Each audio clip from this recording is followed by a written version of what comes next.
কুরবানির গরুর হাট জমজমাট করার লক্ষ্যে হাটগুলো সাজানো হচ্ছে বিভিন্ন আঙ্গিকে। শ্রীনগর উপজেলার বাগড়া পদ্মা নদীর তীরে এবার বসছে ঐতিহ্যবাহী বাগড়া বাজার গরুর হাট। গরুর হাটটি সম্পর্কে হাট ইজারাদার বলেন, আলহামদুলিল্লাহ ওয়াকাফা ও সালামুন আলা ইবাদিহিল্লাযিনা ইসতাফা। আমার নাম হচ্ছে শফিকুল ইসলাম।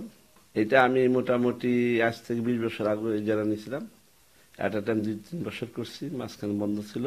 পরবর্তীতে আবার 2-3 বছর ছিল। আবার গত 2 বছর আগে আমি 2বারে নিয়েছিলাম পরপর। গত বছর নিতে নেইনি।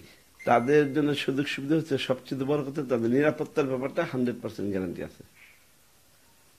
কোনো রকম হবে না, তাদের টাকা পয়সা মার যাওয়ার কোনো সুযোগ নাই এবং কোন রকম দালালিও চলবে না।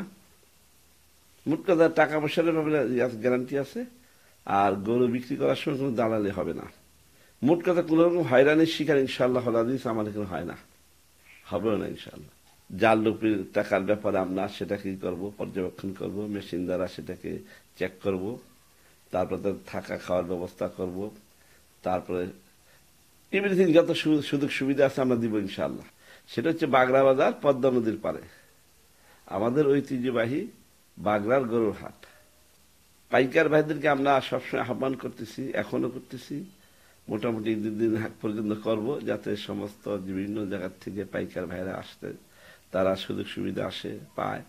আমরা চেষ্টা করবো আপনার ভাবে, তবে ইনশাআল্লাহ তাদেরকে আমরা সুযোগ সুবিধা দিব এবং গরু প্রচুর বিক্রি হবে আমাদের এখানে, এটা আমরা আশাবাদী।